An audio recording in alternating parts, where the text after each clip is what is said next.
Hey friends, tonight we're slowing things down, way down, as we step quietly into the everyday world of medieval village life. No knights, no dragons, no royal courts, just simple people, ending their day by candlelight or waking up with the first bird's song. We'll begin in the still hush of evening, where bedtime meant more than sleep. It meant rituals, warmth, and the fading glow of the hearth. Then in the second half of our journey, we'll walk with a humble peasant from sunrise to sunset, following the rhythm of honest work, quiet meals, and soft moments of rest. It's not dramatic, it's not loud, and that's exactly the point.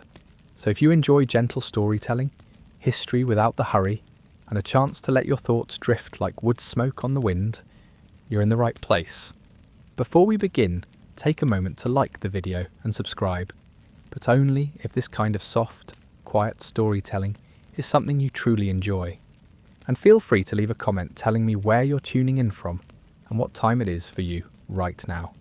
It's always lovely to see how many of us are here together, all across the world, just trying to rest. Now, dim the lights, maybe turn on a fan for a soft background hum. Get comfortable under the covers or wherever you like to unwind. And let's begin tonight's journey into the slow, simple rhythms of a long-forgotten world. The day was long, but the light was kind. As the sun dipped behind the rolling fields and the last golden rays stretched across hedgerows and rooftops, the medieval village began its slow descent into quiet. The work of the day was nearly done, not rushed, not abrupt, but winding down, like the soft unravelling of a well-worn thread. In the 14th century, time was not kept by clocks. It was read in light, in shadows, in the rhythm of the body and the land. And when the shadows grew long and the chickens nestled into their coop, everyone knew the evening had come. In a small timber-framed cottage at the edge of the village, a peasant family was closing out their day. The father stacked the last few bundles of kindling against the wall beside the hearth. The mother wiped her hands on her apron, her sleeves rolled from preparing food.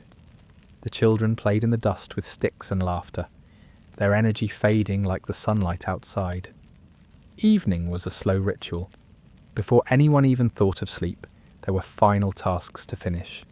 Not chores exactly, not the labour of daylight, but gentler things, calm emotions, the sorts of habits passed down from mother to daughter, from elder to child, from generation to generation, without a word.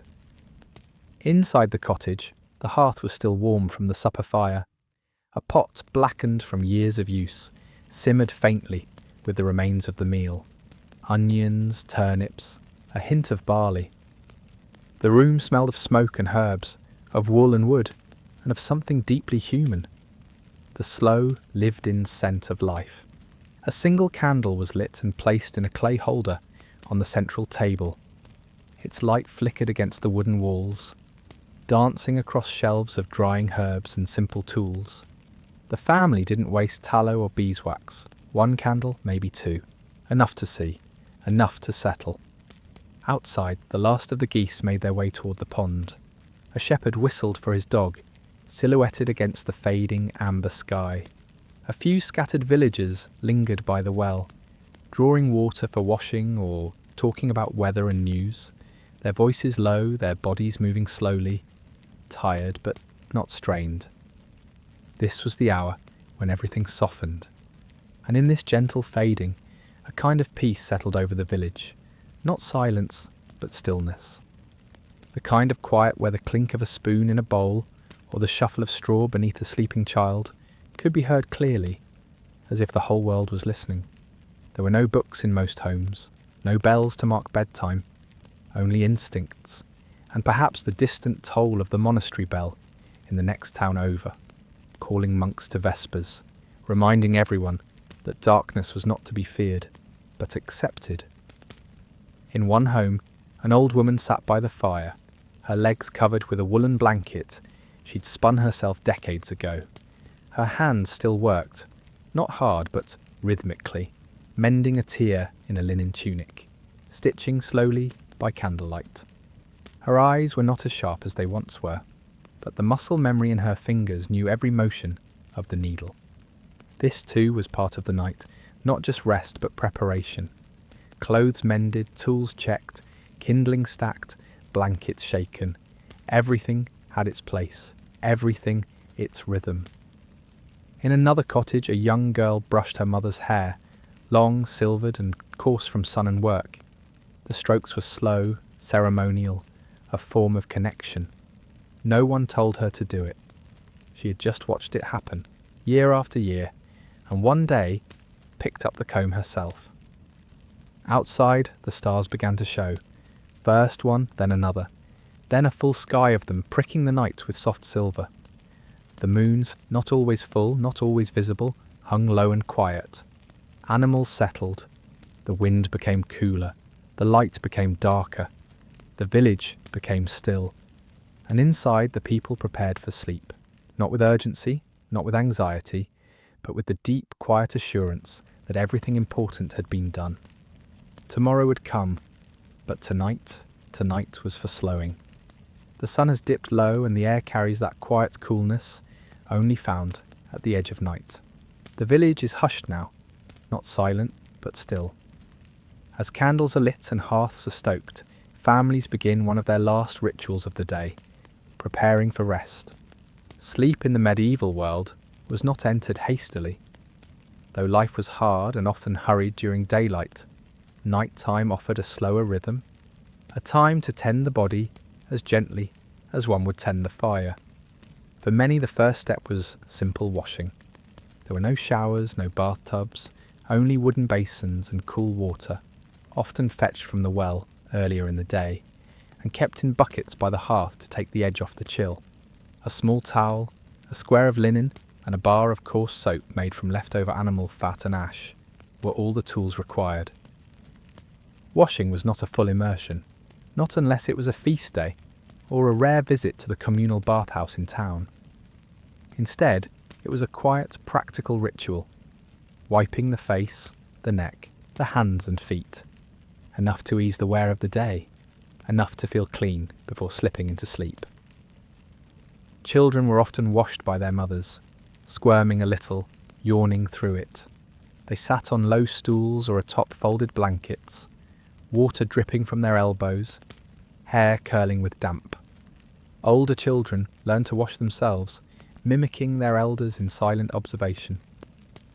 The water was often poured into a large ceramic or tin basin and reused, beginning with the cleanest child and ending with the father, who'd likely spent the day in the field or at the forge.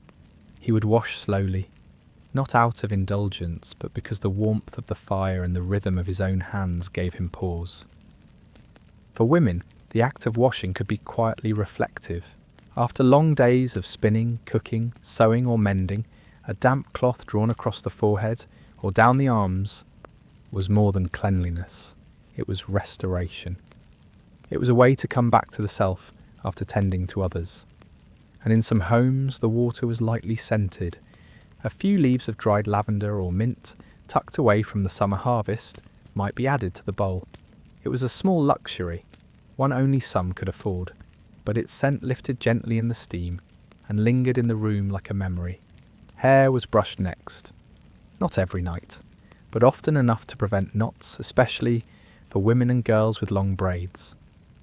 Wooden combs carved by hand or passed down through families were used slowly, thoughtfully. Hair was not washed daily or even weekly, but it was cared for, braided loosely to prevent tangles, sometimes wrapped in cloth, never left wild unless one was very young. Nails were checked, minor wounds cleaned with vinegar, feet rubbed to remove splinters or dried mud. This was a time for small attentions, not medical care, but maintenance, the kind of care that said, "I will need this body again tomorrow." Then came dressing for bed. There were no pyjamas, of course. Most people simply removed their outer garments and slept in a linen shift or chemise, the same base layer worn beneath their clothes all day. This shift was often the only piece washed with any frequency, as laundering was hard work and cloth was valuable. The bedclothes themselves were modest, a straw-filled mattress, a woolen blanket or two, Sometimes, if one was lucky, a fur throw or down-filled sack. In winter, families might sleep closer together for warmth.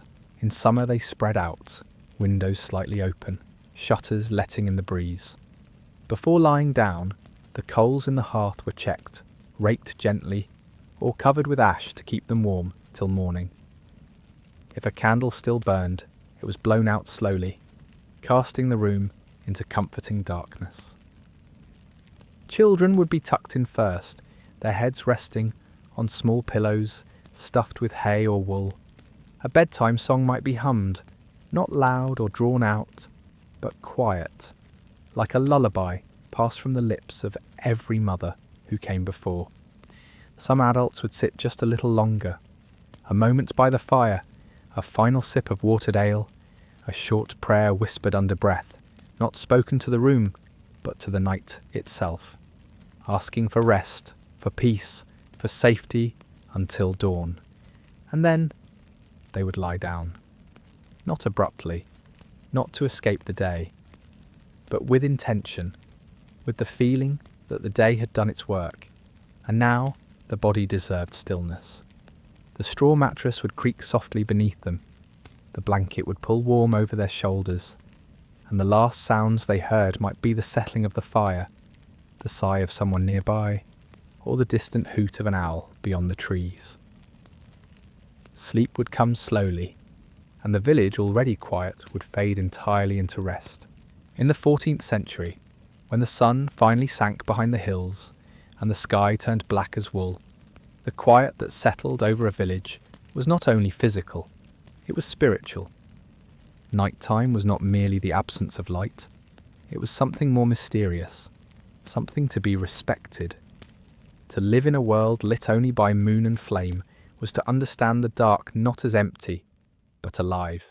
For the medieval mind, the hours after dusk belonged to things unseen, spirits, saints, dreams, and dangers that crept just outside the circle of candlelight. And so, before bed, people prayed. It was not always formal, not always Latin, not always at the chapel. Most nights it was simple, a few whispered words in the stillness of a cottage, beside the hearth, or already lying beneath a blanket, a prayer of thanks, a prayer for safety, a prayer for sleep without visions. God, keep me through the night and wake me with the morning light. Many homes recited familiar lines, small verses passed through generations. The poor did not own books, but they carried words in memory. Some crossed themselves before lying down. Others touched a charm or amulet hanging by the door or sewn into the lining of a cloak. Children were taught to pray early, not out of fear, but out of rhythm. They were told stories of guardian angels, of saints who watched over travellers, and of holy protection during sleep. But underneath the prayers were quiet superstitions. Sleep, after all, was not just rest. It was a kind of temporary death, a surrender, a time when the soul wandered, when dreams came unbidden, and when the veil between the world and what lay beyond grew thin. Some believed that certain dreams were messages, warnings, omens, glimpses of heaven or hell. A black dog in a dream meant sickness. A flood foretold loss. But a field of wheat could bring peace. A bright star might mean new love. Dreams were not dismissed, they were remembered. And so people protected themselves. Garlic might be hung near a child's cradle. Iron nails placed at the threshold. A piece of bread tucked beneath a pillow to ward off bad dreams. These weren't grand rituals, just quiet habits, the kind that made one feel safe. In some households, a carved cross was etched into the doorframe. Not large, not showy, just enough to keep out spirits or invite in blessing. Salt was sprinkled along the edge of the hearth, not just for cooking, but for protection. The night held possibilities, both holy and haunting. The line between folklore and faith was thin. Many believed that witches travelled by night, or that wandering souls could slip through the cracks of the world after midnight. But they also believed in Mary's mantle, in St. Michael's sword, and in the protection of candlelight. The church taught that nighttime prayers were essential, not only for rest but for salvation. Monks prayed through the night in shifts, known as the hours. Even if a villager never saw it, they knew that somewhere, in a stone abbey beyond the fields, someone was always awake, always praying. This gave comfort, and so the people prayed in their own way. A widow might hold a rosary made from knotted thread, passing her fingers across it slowly, lips moving silently in the dark. A farmer might whisper one line, eyes closed before the fire, "Let no evil cross my door." These small rituals, invisible to the outside world, were as much a part of medieval bedtime as blankets and bread. Some families believed in night spirits, beings called mare, that could sit on a sleeper's chest and bring bad dreams. The word nightmare comes from them. To protect against these, people sometimes slept with an iron key under the bed, or a small pouch of dried mint and thyme. Others believed dreams were messages from the dead. If a deceased loved one appeared in sleep, it was a sign, sometimes comfort, sometimes warning. Either way, the dream would be shared the next morning, over bread and porridge, the meaning debated in whispers. Dreams were not meaningless, they were part of the world, and so was sleep, both a necessity and a mystery.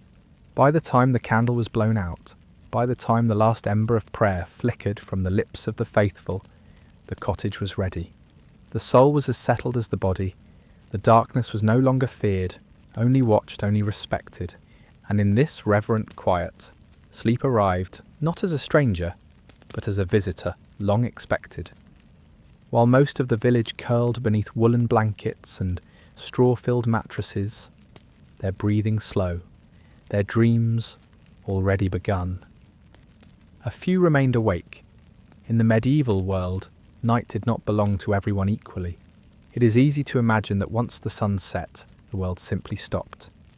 That every hearth went dark, every voice fell silent, and the land slept in unison. But it wasn't always so. Some people, by choice or necessity, stayed awake after dark. They worked, they watched, they wandered. Not many, just a few. But their presence gave the night a quiet rhythm, all its own. The watchman. In towns with gates and walls, at even the smallest, a watchman was often appointed.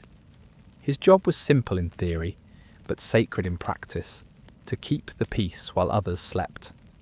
He walked slowly through narrow lanes, carrying a lantern and sometimes a short staff.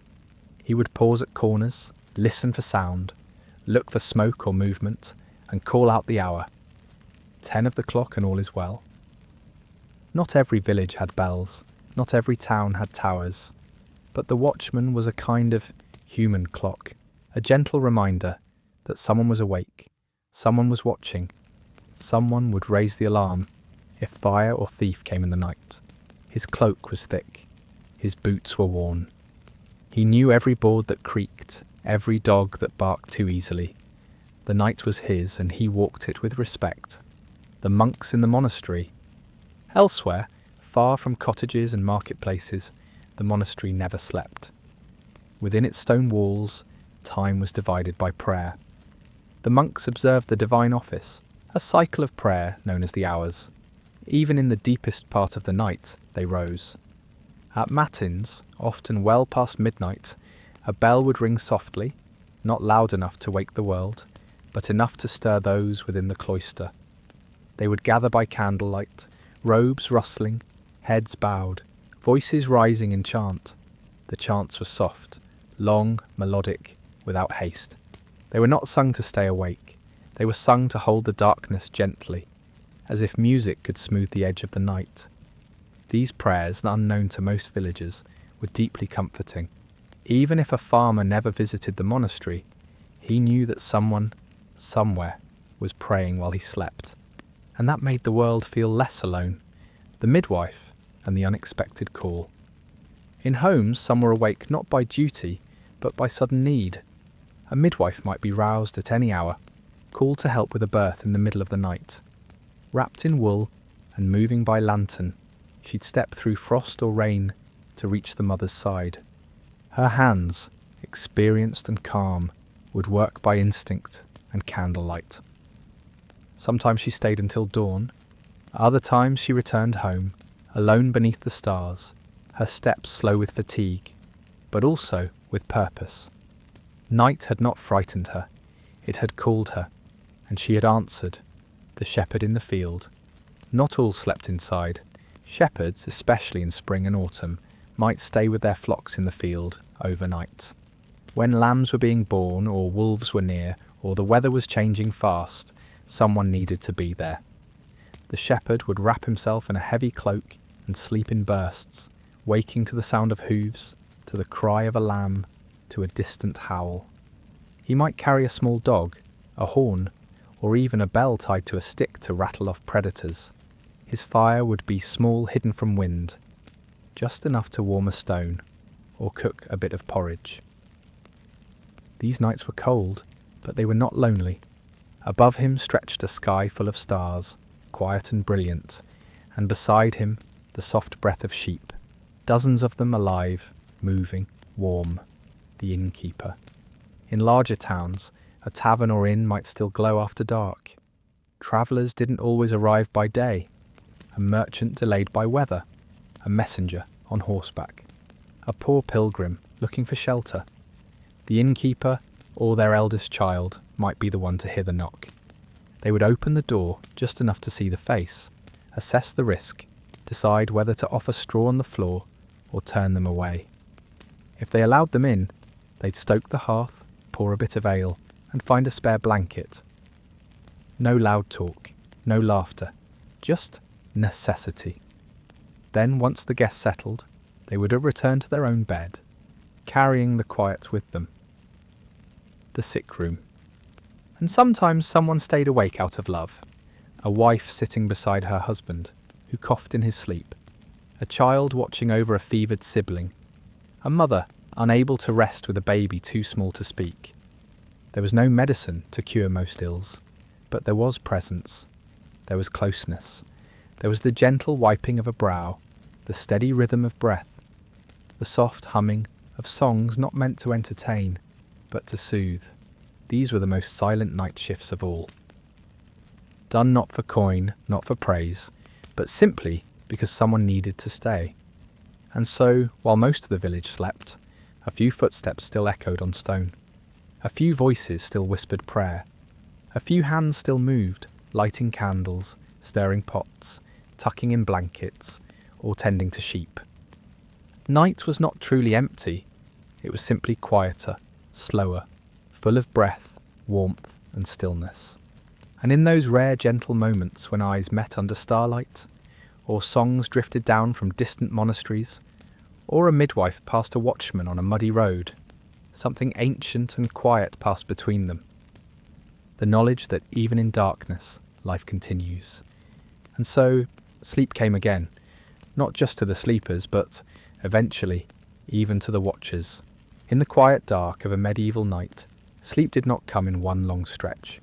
It came in parts, though we now imagine a full night of rest as a single, unbroken span from bedtime until sunrise.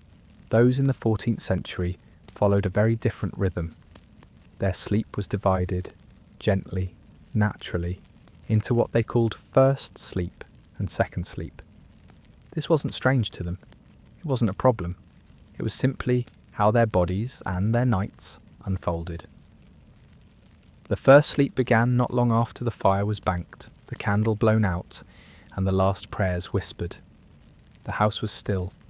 Children had been tucked in, and adults had settled into their beds, wrapped in wool and hay-stuffed blankets. Outside, the village had quieted. No footsteps, no voices, only the sounds of the wind, the animals, and the distant breath of nature. Sleep would come easily after a day of work and walking, of spinning and chopping, of kneading and mending. This was deep sleep, the kind that carried the body down, heavy and quiet, into a darkness that felt whole. Dreams might come, strange or soft, but the sleeper remained wrapped in that first deep layer for a few hours. And then, something changed. They awoke, not startled, not restless, just awake. Their eyes would open slowly. They'd shift beneath the blanket. Sometimes they'd sit up, sometimes they would remain still, only letting their thoughts stretch in the dark. It was not considered insomnia, it was normal, expected. This in-between time, the gap between the first and second sleep, was gentle, a kind of waking that was neither full alertness nor confusion. Some used this time to pray. A few quiet words whispered into the dark, not out of fear, but devotion, a way to reconnect with the divine when all else was silent. Others would think, reflecting on their day or their dreams. Some might even remember details more clearly in this time, writing them down if they had the means, or simply holding them in memory until morning. If two people shared a bed, they might talk softly. In this dark intimacy, they would speak of plans, memories, or thoughts that hadn't found room during the daylight. There was no rush, no pressure, just time. And yes, it was often used for tenderness too. Many medieval texts mention this midnight waking as a common time for intimacy, a time when the body had rested, the mind had quieted, and the world was truly private. For those who lived alone, it might be a time to stoke the fire, to stretch the legs, to check on animals, or simply to sit beside the window and watch the moon. This was not wasted time. It was part of the night, part of the cycle. Eventually, as the fire dimmed once more, as the candle flickered lower, sleep would return. Not rushed, not forced, it would come naturally. The second sleep was usually lighter than the first, more filled with dreams, more open to imagination, and it often carried the sleeper until dawn. This sleep was sometimes broken again, gently, by the sounds of the world waking. A rooster crowing in the distance, the bleating of sheep in the barn, the shuffling of a neighbour gathering kindling. And when the eyes opened once more, this time for good, the sleeper would rise not with surprise but with quiet readiness. Today, we think of broken sleep as a problem, something to be fixed, but to a medieval sleeper, it was simply the shape of the night. No lamps, no screens, no pressure to stay asleep for exactly 8 hours. The body followed the dark, and the dark made space for 2 sleepings and 1 waking. Some historians believe this segmented sleep may be the body's natural rhythm, one that returns even now when electricity is removed. When we return to candlelight, to long nights, to silence. Even in modern sleep studies, people placed in dark rooms for extended hours often fall into this same pattern.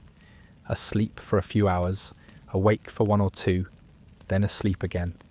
It is not broken, it is ancient. In many cottages, if you could peek inside around midnight, you wouldn't find all asleep. You'd see the low glow of embers. A woman brushing her hair slowly, in no rush. A man stirring a pot to make a warm drink of ale and herbs. A child whispering to a sibling, eyes wide from a strange dream. A candle lit, a moment held, a sigh into the darkness.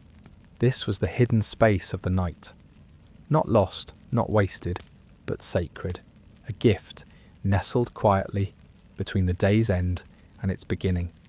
And soon, the fire would glow once more. The blanket would pull close again, and second sleep would carry them deeper into dreams. There is something about candlelight that changes the way people speak. It softens the voice, slows the tongue, makes words feel warmer, closer, more careful. In the quiet of a medieval evening, after the day's work had ended, after the fire had been banked, and the pot emptied of its last scoop of pottage, people didn't simply collapse into sleep. They sat, they stayed, and they talked, gently, thoughtfully, under the hush of flickering firelight. This was one of the most human moments of the day. Inside a 14th century cottage, the light was dim, just enough to see one another's faces. A single candle, maybe 2, a low burning fire in the hearth. The rest of the world, outside those walls, had gone dark, but inside, there was still time to speak. The family would gather close, on benches, on blankets, beside the fire. They sat cross-legged on mats of straw, wrapped in cloaks or heavy wool. The children leaned against their parents, The youngest might curl beside the dog, already drifting toward dreams. But the older ones listened. This was the hour for stories. Voices dropped naturally after dark, not in secrecy, but in reverence. The loudness of the day had passed. There were no carts clattering, no chickens calling, no hammer striking iron. Only the crackle of fire, the slow shifting of wooden beams, the occasional owl outside. And so people spoke quietly, not in whispers, but in soft tones, meant only for those nearby. The ear didn't need to work hard. The words could land gently. They spoke of simple things. What the neighbour said at the well, what the merchant brought to market, whether the weather would hold, whether the goat's limp would pass. And they spoke of deeper things too, what they dreamed last night, what they feared this winter, what they hoped the Lord might give next season. There was no urgency, no schedule, just presence. Much of what was said had been said before. Old stories told again, about the flood that once covered the fields, about the ox that broke loose and ran through town, about how father caught firewood thieves when he was young. Children would roll their eyes but smile anyway. They'd heard it all before, but somehow in candlelight it felt new again, softer, warmer, safer. The repetition was a kind of comfort. Not everyone could read, but everyone knew stories, folk tales, Bible parables, fables with animals that talked, saints who walked on water, sinners who met strange fates. These stories were shared with rhythm, half-remembered lines, gestures added for drama, the pacing of a tale shaped more by tradition than truth. Did I ever tell you about the man who tried to cheat death with a loaf of bread? Many times, a child would reply. Then I'll tell it again. Some tales ended in laughter, some in quiet awe. Others simply drifted off, their endings forgotten, left unfinished, like the last thought before sleep. In beds, conversation continued. Husbands and wives lying side by side on straw mattresses might speak softly of the day, of the children, of tomorrow's work. They might ask about a dream remembered from childhood, or tell of the strange way the wind moved through the trees that morning. Without the noise of the day, without distraction, they could simply speak. These were not dramatic confessions, not grand declarations, just small truths, shared in the dark. Children too found their moments after dark. With the world slowed, their questions emerged. Why does the moon change shape? Where do dreams go when you wake? Do animals sleep like we do? Parents didn't always have the answers, but they had the patience to answer anyway, or at least to wonder together. This made the dark less frightening, more curious, more shared, and sometimes the most meaningful conversations were the smallest ones. A single sentence spoken softly. I missed you today. I'm glad you're warm. We'll be all right. In a world without much privacy, the night gave space, the fire gave safety, and the candlelight gave permission to speak gently. No record remains of most of these words. They were never written down, but they lingered, in memory, in habit, in the hearts of those who heard them, passed down like a favourite lullaby, or a worn saying repeated by someone long gone. Eventually, the voices faded. First the children's, then the adults', then the fire's crackle took over again. But the warmth of those words remained, wrapped in the dark, nestled into sleep, carried forward into the dreams that followed. And so, another night passed, not in silence, but in softness. In the modern world, silence is rare, but in the medieval world, silence was different. It wasn't the absence of sound, it was the presence of quiet things, the hum of life after sunset, softer, slower, but still there. In the 14th century, falling asleep wasn't done in soundproof rooms or under the hush of machines. It happened in cottages of timber and straw, where the walls could breathe, and so could the night. For those lying in their beds at the edge of darkness, the sounds they heard weren't interruptions. They were companions, small, familiar signals that the world outside was still alive. just slower now. The first sound was always the fire. After supper had been cooked and the coals raked into a neat glow, the fire would settle into its evening voice. Soft cracks, occasional pops, the sound of wood slowly giving up its warmth. In many cottages, the fire wasn't allowed to go out fully. It was banked, covered in ash to keep a low burn that could be stirred again in the morning, and so it stayed, like a heartbeat in the room. Gentle, rhythmic, low. Children learned to fall asleep to it. Adults relied on it. Its glow wasn't just warmth, it was security. Beyond the cottage walls, the wind moved like a storyteller, never still, never quite the same. Sometimes it whispered through the cracks between the boards, brushing against the shutters with a wooden sigh. Other times it picked up, dancing around the corners of homes, rustling thatch, sweeping across the hedgerows in low rolling tones. It wasn't frightening, just ever present. A reminder that the world went on, even while people slept. In villages, animals lived close, often in the same building or just outside. At night, their voices changed. Chickens, once loud and flapping during the day, made soft cooing sounds, feathers rustling in sleep.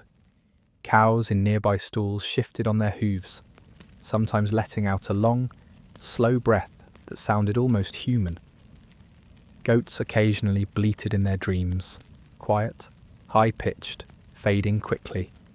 Even pigs, settled in straw, gave the occasional snort, grunt, or satisfied shuffle. And sometimes a dog barked once in the distance, then again, then silence. A signal, perhaps something passed, perhaps not. These sounds were not distractions. They were village sounds, sounds of closeness, of life lived side by side. As human voices faded, other voices took over. Owls began their gentle calls, long and hollow, echoing through the trees. Some villagers believed owls were good luck. Others feared they were messengers of death. Either way, they were part of the night. Crickets and frogs in warmer months filled the dark with a slow pulsing chorus, never loud, always steady, like breathing. In fields and woods, foxes moved unseen, their steps nearly silent, but their yips, when heard, were sharp and quick. Enough to startle, but never enough to last. And in the sky above, bats flickered, sometimes squeaking as they passed, too high to see, but you could feel their motion, like the breeze shifting slightly for no reason. Rain was a lullaby. When it came, slow and steady, it tapped against the thatch like fingers. It pooled in barrels outside. It dripped from eaves. And inside, under wool and straw, people drew their blankets closer and breathed a little deeper.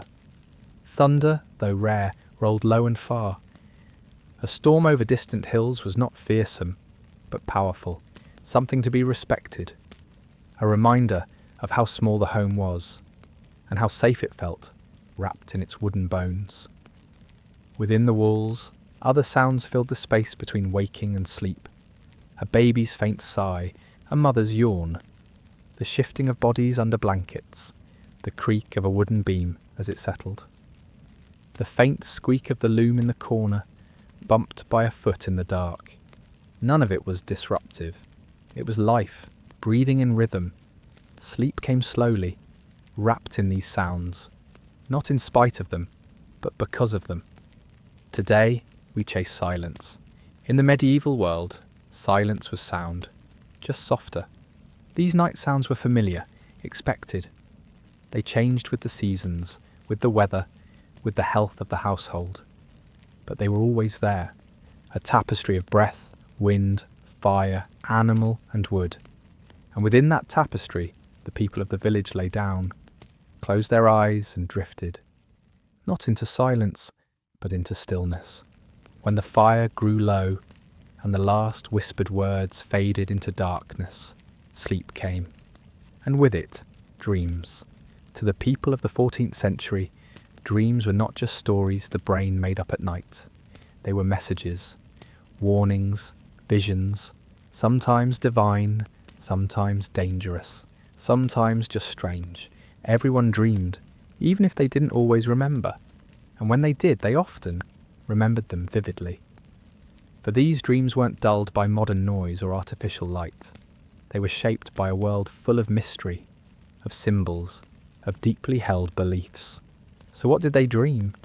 And what did they believe those dreams meant? A dream to a 14th century villager wasn't random. It was meaningful.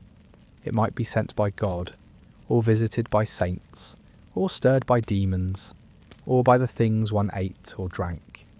Dreams were strange but not senseless. Even the simplest dream, of falling, of flying, of forgetting, could be cause for reflection. And for some, a dream was serious enough to share. Whispered to a spouse in the early morning, or told to a priest at sunrise, or mentioned at the well in passing. I dreamt of a black dog last night. It stood in my doorway and would not go. No one would laugh. They'd nod or cross themselves or say, "Best pray again tonight." Religious dreams were deeply respected. In monasteries and among devout villagers, a dream might be seen as a gift, a glimpse of heaven, or a warning from above. A monk might dream of a burning stairway, or a door of light, or a voice calling his name from a distant hill. He would not forget it. He might write it down. He might fast and pray the next day. Even a layperson, a weaver, a blacksmith, a shepherd, might wake with the certainty that something holy had touched their sleep. Such dreams were shared carefully, not as entertainment, but as testimony. But not all dreams were welcome. A nightmare, called a mare in Middle English, was often explained as a creature, a dark spirit that sat on the chest of the sleeper, crushing their breath, filling their minds with terror. If someone woke gasping, sweating, heart-pounding, it wasn't seen as anxiety, it was seen as an encounter. They might light a candle, pray, sprinkle holy water near the bed, hang a charm of herbs, or iron near the door before trying to sleep again. Common nightmare signs included black dogs, snakes or worms, falling into water, being chased through a forest. To dream of such things could be seen as a warning, or even a kind of sickness of the soul. If dreams became frequent or disturbing, some turned to remedies. A few folk recipes included sleeping with a garland of rosemary beneath the pillow, burning sage before bed, drinking a warm cup of ale with poppy or valerian root, hanging a woven charm over the bed to catch the dream. Not all believed these worked, but they were passed down all the same, because dreams, after all, held power. Of course, many dreams were not spiritual or frightening. Some were simple reflections of daily life. A young girl might dream of walking through the market without her shoes. A farmer might dream of an endless field, harvests without end. A mother might dream of her child floating down a river, only to wake and find the child sleeping soundly beside her. Sometimes they dreamed of those long gone, a father, a sister, a child lost in the winter. In dreams they were young again, smiling, whole, and when they awoke there were tears, but also peace, though most villagers couldn't read. Some priests and healers kept dream books, collections of meanings, passed down or copied from older texts. In these books, to dream of bread meant prosperity was coming. To dream of cats might mean betrayal. A dream of teeth falling out could mean death in the family. A dream of water could mean a journey, or emotions one couldn't yet explain. Some women, wise in herbs and charms, would interpret dreams for neighbours. Others asked travelling monks, and some simply trusted their gut. "I've had a restless dream," one might say. "I'll keep my eyes open today." In the morning, over a shared loaf of bread or at the well, dream talk was common. Not every day, but often enough. Not as entertainment, but as observation. A way to reflect. "Strange dream last night," someone might say. "Tell it," another would reply. And they would. And someone would nod, and someone would say, "That's a sign." And the dream would live a little longer, shared between memory and voice. For many, the dream was a safe place, a quiet world where sorrows softened and fears found strange new shapes. In a life where suffering was common, illness, poverty, hunger, grief, The world of dreams gave space. Space to imagine, to remember, to feel. And even when the dreams faded, their weight or their comfort lingered. Not as facts, but as feelings, carried through the morning, echoing in the heart, vanishing with the dew. In the quiet stillness of a medieval night, homes were not divided the way they are today. There were no separate bedrooms, no hallways lined with doors, no children's rooms or guest beds with crisp white sheets. Instead, space was shared, closely, naturally, and without question. The medieval home, especially in villages and small towns, was one room, sometimes two, sometimes a loft overhead. And at night, it became a shared nest, warm with breath, bodies, and the soft rise and fall of sleep. So who slept where, and why? Let's explore the quiet order of bedtime in the 14th century. For many families, the main living space was everything. It was kitchen, dining room, workroom, nursery, and at night it became the bedroom. Blankets were pulled from hooks, straw pallets laid on the floor, cloaks and shawls repurposed for warmth, and slowly the space transformed. Parents often slept on a wooden bed, raised from the ground. It was simple, a frame of planks or rope, covered in a straw or feather mattress, with thick woolen bedding on top. Children slept nearby, some on pallets, others tucked in alongside siblings or curled beside the fire. There was no privacy, no concept of needing it. Warmth was shared, proximity was protection. A bed was more than a place to sleep. It was often the most valuable item in a home. In wealthier households, it might be passed down through generations, made of oak or chestnut, carved with initials, and layered with embroidered linens. For some, a bed was even part of a dowry, a sign of status, a practical heirloom. But even in simpler homes, the bed was treated with care. It was swept clean. Herbs were sometimes laid in the straw. The sheets, if they had any, were washed with care. And when it came time to lie down, there was a moment of pause, a breath, a prayer, a ritual. It was common for multiple people to sleep in the same bed. Parents with children, siblings with siblings, even guests, travellers, apprentices, or visiting kin might share a bed if space allowed. This wasn't strange, it was simply necessary. Beds were warm, space was limited, and the dark was easier to face when another person breathed beside you. In taverns and inns, strangers sometimes shared beds. This gave rise to the phrase, stranger in the bed. Not as a warning, but as a fact of medieval travel. To lie down beside someone you didn't know, and wake beside them in the morning, was part of life on the road. Some homes had sleeping lofts, low wooden platforms above the main room. Accessed by ladder, these lofts were places for children to sleep, or for storing blankets and straw. They were warm in winter, hot in summer, and offered a little distance, though not silence. From the loft, one could hear every cough, every whisper, every creak of the fire, but they gave just enough space for growing bodies and growing minds to dream a little separately. In larger homes where servants or apprentices lived alongside the family, sleeping arrangements varied. A young apprentice might sleep on a mat near the workshop. A dairymaid might bed down near the animals she cared for. A stable hand might curl in hay beside the horses, too tired to walk back to the main house. There were no written rules, just the rhythm of roles. Some slept in corners, some in barns, some in lean-tos or under carts. And though these places might sound harsh to us now, they were part of the rhythm of medieval sleep. Accepted, familiar, unremarkable. Not everyone lay flat to sleep. For the elderly, the sick, or those in mourning, sleep sometimes came in a chair, head resting on the edge of a table, arms crossed, a blanket around the shoulders. This was not uncommon. In times of plague or grief or spiritual fasts, people sat upright, waiting for dawn. It was a different kind of sleep, lighter, thinner, but still necessary, and still it came. Before lying down, many paused to pray. They might kneel beside the bed, or cross themselves in silence. a short prayer, memorized long ago, whispered into the quiet. Into thy hands, O Lord, I commend my spirit. It was a way of handing the night over, of trusting that sleep would come, that dreams would be safe, that the morning would return. Then, with a sigh and the creak of boards, they lay down, and sleep began. All night's end.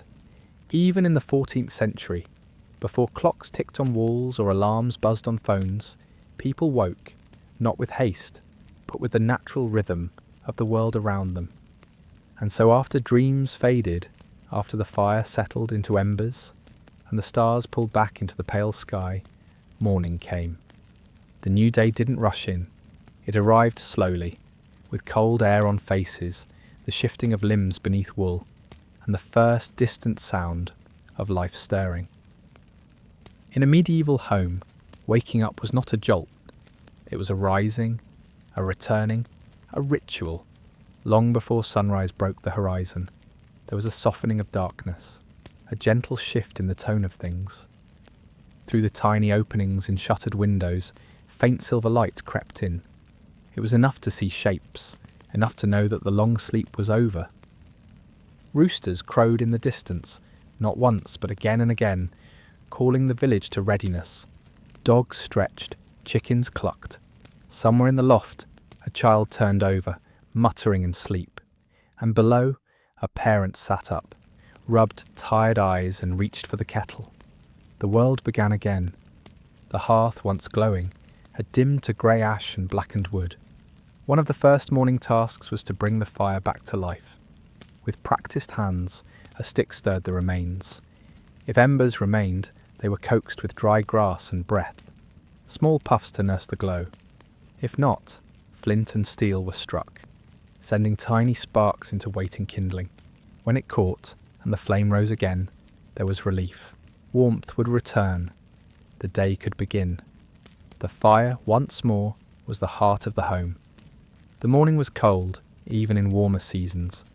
Without insulation or glass windows, the night air lingered.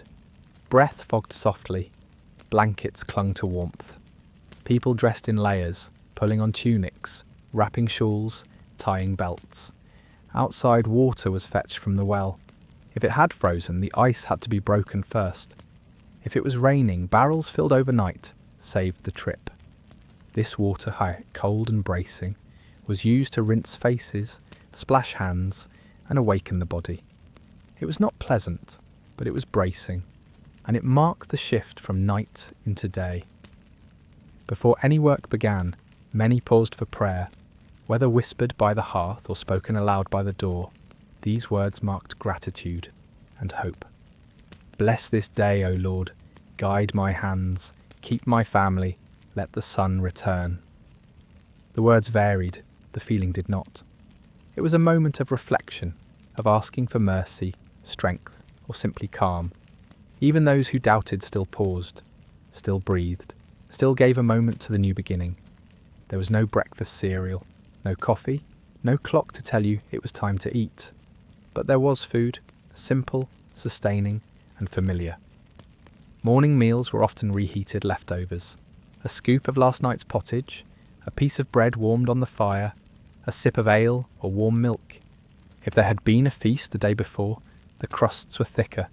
If stores were thin, the meals were humbler. But everyone ate something. Even a child got a piece of bread dipped in broth. Even the poor found something to chew. It was enough. And when it wasn't, people noticed and remembered. The day ahead called for labour. Weavers returned to looms. Blacksmiths lit their forges. Bakers stepped into their ovens. In the fields, farmers led oxen. In town, merchants unlocked stalls. In homes, mothers and daughters spun wool, cleaned pots, and stitched torn hems. Each task had its own rhythm, but all shared a quiet purpose. The world didn't wait. And so, as the sky lightened and the birds returned to song, the people of the 14th century stepped from their sleep into their work, again and again, as they always had. And so ended the night, and so began the day. In the medieval world, time wasn't counted by minutes or screens. It was marked by the body, the senses, the sky. The rhythm was ancient. Light, labour, rest, repeat. What happened before bed was not a winding down of meaning. It was part of the whole. A chapter in the long story of living, of being human. And now, with this story told, with the fire imagined, and the dream fading into memory, let your eyes rest. Let the stillness find you. Let the quiet take hold. Now, the next story we're going to talk about takes us through an ordinary day in the life of a medieval peasant. From the moment the first rays of sunlight break over the thatched rooftops to the quiet return of dusk, we'll move slowly through the rhythm of daily life. One task, one breath, one gentle moment at a time. Settle in as we begin. Boring history for sleep. What a peasant did from sunrise to sunset. The day begins not with noise or urgency, but with a soft, quiet shift in the air. Long before the sun crests the horizon, there is a gentle lightness, a subtle fading of night's darkness that nudges the world toward waking. Inside a modest timber-framed cottage, nestled at the edge of a village, a peasant lies curled beneath a woolen blanket layered over straw-stuffed bedding. The mattress is not luxurious, but it is familiar, worn from years of use, but shaped by the weight of a body that returns to it every night. Beside the sleeping figure, the embers of last night's fire rest in a shallow hearth, their heat now only faintly felt. Outside, a thin mist hovers over the earth, clinging to the thatched rooftops and curling over the paths between cottages.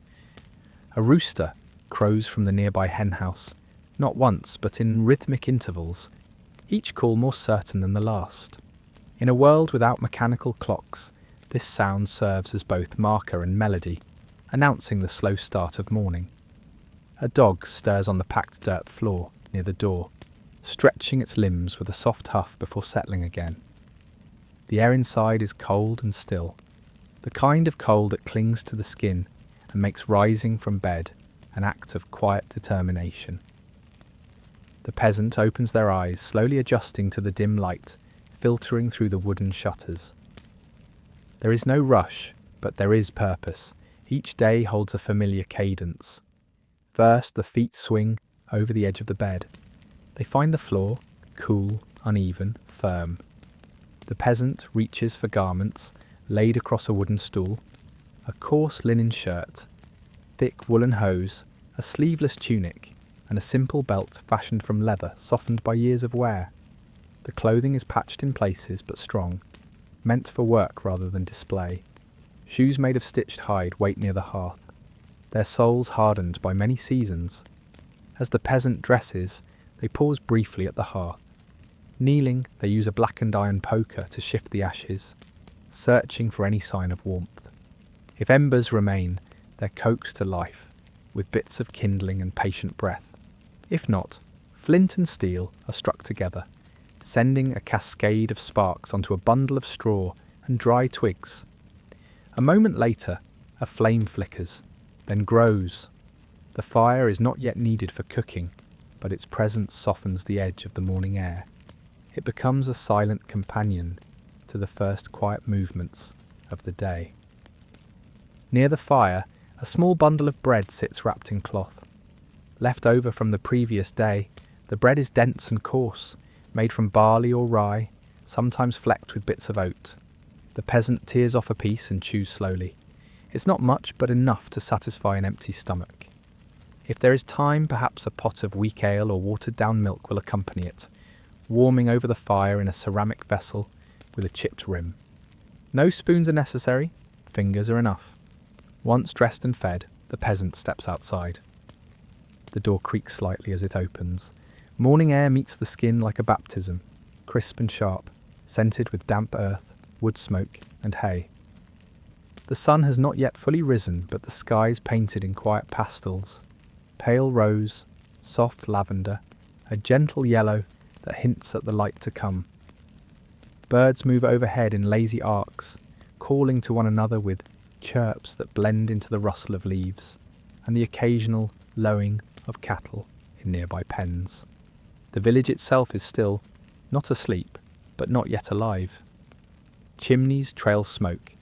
A figure in the distance pours water from a wooden bucket. A child's laugh echoes faintly, then vanishes into the stillness. The peasant moves through familiar paths, past neighbours' homes with doors still shut, past gardens resting beneath dewdrops, past fences lashed together with vine and effort. There is no sense of alarm, no pressing deadline. The work ahead is constant but not urgent. The sun will rise and with it, labour. But for now, there is this moment of quiet before the clamour of day. The first chore is often the animals. A short walk leads to a modest lean-to sheltering chickens and pigs. The hens greet the morning with impatient pacing, clucking and flapping. The peasant opens the hatch to release them, scattering handfuls of feed from a hempen sack. The pigs grunt, ears flicking as they jostle near the wooden trough. A bucket of slop is poured in. The sound is wet and familiar. The pigs eat greedily. Their warmth, their movement, their scent, all a part of the peasant's world. Next is water. The village well stands at its centre, marked by a thick wooden beam and rope. The peasant approaches with 2 buckets slung over a yoke, exchanging quiet nods with others already gathered. No one speaks much. The morning invites silence, but their presence is comforting. Each person moves with practiced motions, lowering the bucket, hearing the distant splash, hauling it back up, feeling the strain in their shoulders. Water is life, it must be carried. Back home, the water is poured into clay jugs and wooden basins.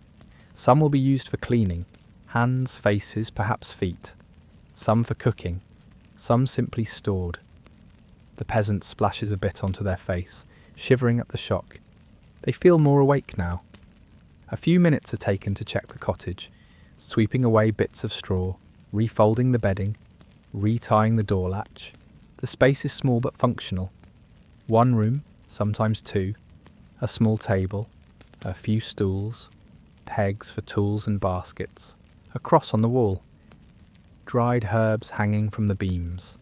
It smells of wood, wool, and the faint sweetness of last season's apples. Children, if there are any, begin to stir. Little feet pad across the floor, sleepy eyes blink. A child reaches for a crust of bread, rubbing it between small hands. If a spouse is present, they work in tandem, one tending the fire, the other brushing out tangles or tying belts around tiny waists. A baby may be wrapped tightly and slung over a shoulder, warm against the chest. There are no babysitters. The family works together. The sun finally rises. It crests over the trees, washing the land in golden light. The sky is clear. The fields beckon. The village awakens. And with it, the peasant's true day begins. With the sun fully risen and the cool morning mist lifting from the earth, the real work of the day begins. For a medieval peasant, this means turning toward the land, always the land, for it is both master and provider. The village may sleep in clusters of timber homes, but its soul lies in the surrounding fields and gardens, in the soil that must be turned, the plants that must be tended, the life that grows slowly beneath the sky. Stepping out of the cottage, the peasant carries with them a worn wooden hoe or a pitchfork, sometimes a curved sickle tucked into their belt. The tools are not ornate or new. They have been passed down, mended, handled by hands, now long buried beneath the very fields they once worked. The handles are polished smooth by repetition, from years of planting, weeding, harvesting, and clearing. These tools are extensions of the body, as familiar as the rhythm of breath. The path to the fields is simple, often a narrow trail, cut through grass and worn smooth by countless feet.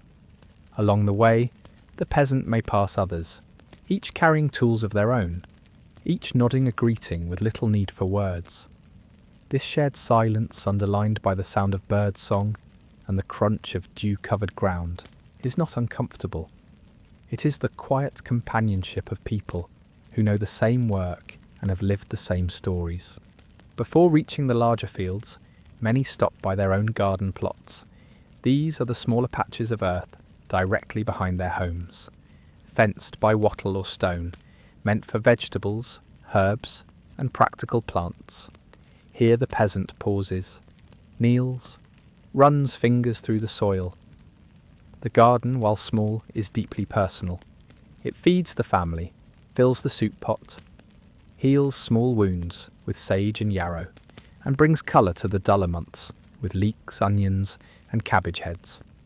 It is here that the first weeds of the day are pulled, their roots extracted gently but firmly, lest they return with more force. On the edge of the village lie the communal fields, vast open stretches divided by use and season, some fallow, some green with promise. These are the domains of real labour, of sweat and muscle and patience. They are shared among villagers according to long-standing custom. One family may sow wheat in the south field, another barley in the west. Boundaries are often marked by low ditches or memory, unwritten but known. The peasant walks to their section, adjusting the grip on their tool. The ground here is uneven and in constant flux. In spring, it is heavy with rain. In summer, cracked by sun.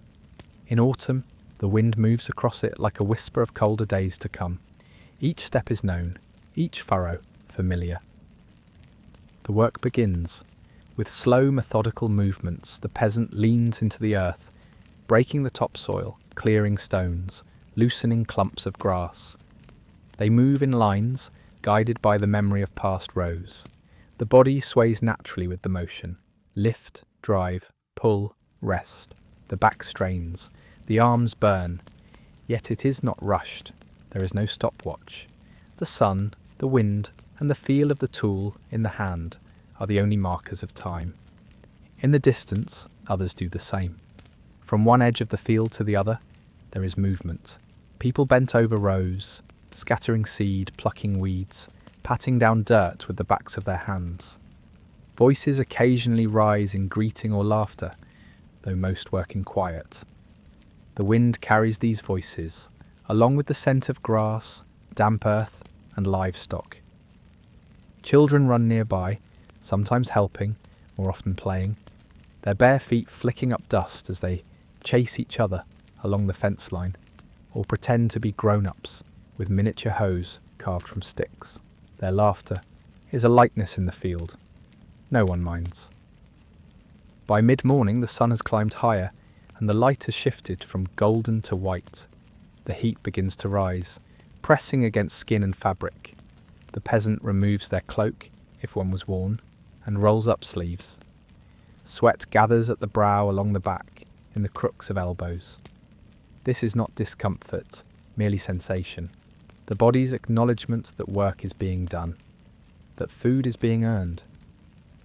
Among the crops, the peasant pauses to examine new growth. Tiny green shoots reach upward. Roots stretch quietly beneath the surface. It is not yet time for harvest, but already the land shows signs of cooperation. And when the weeds threaten to choke these signs, they are removed, pinched, pulled, cast aside.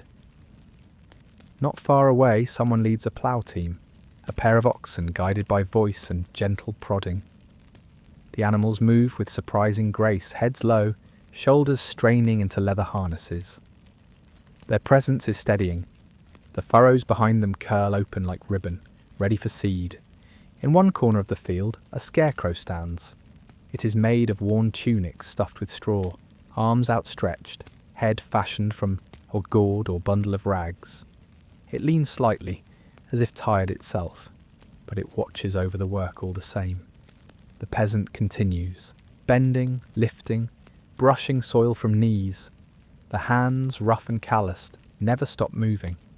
In the silence there is peace. There is the sound of birds overhead, the rustle of grain, the low moo of a cow across the path, the creak of leather, the whisper of grass. The land breathes, and the peasant breathes with it. Every now and then the peasant straightens, pressing a palm to the lower back, looking up at the sky.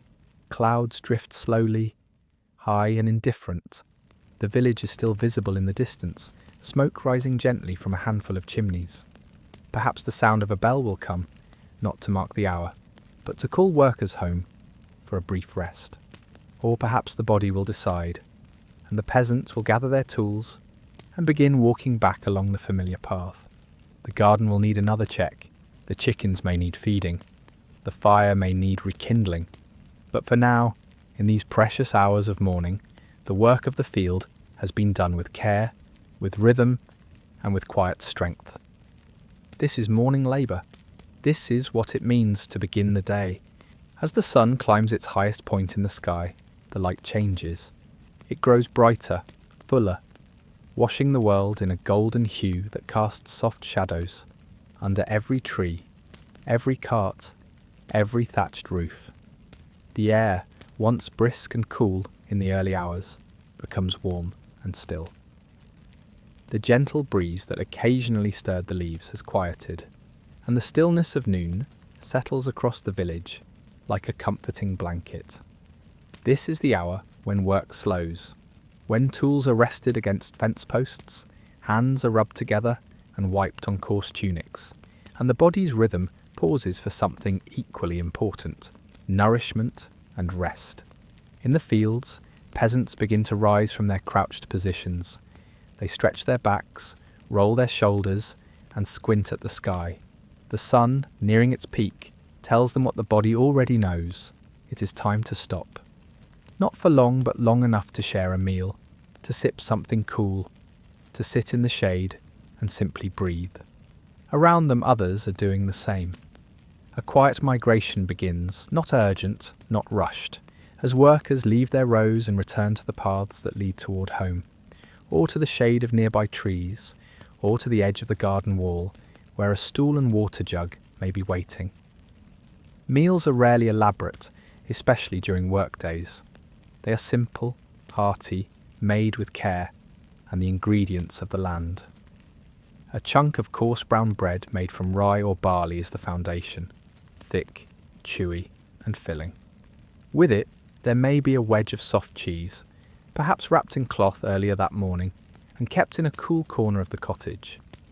In some homes there is a small pot of pottage, a thick soup made from grains, vegetables, and sometimes meat or beans, stewed slowly over the fire until it thickens.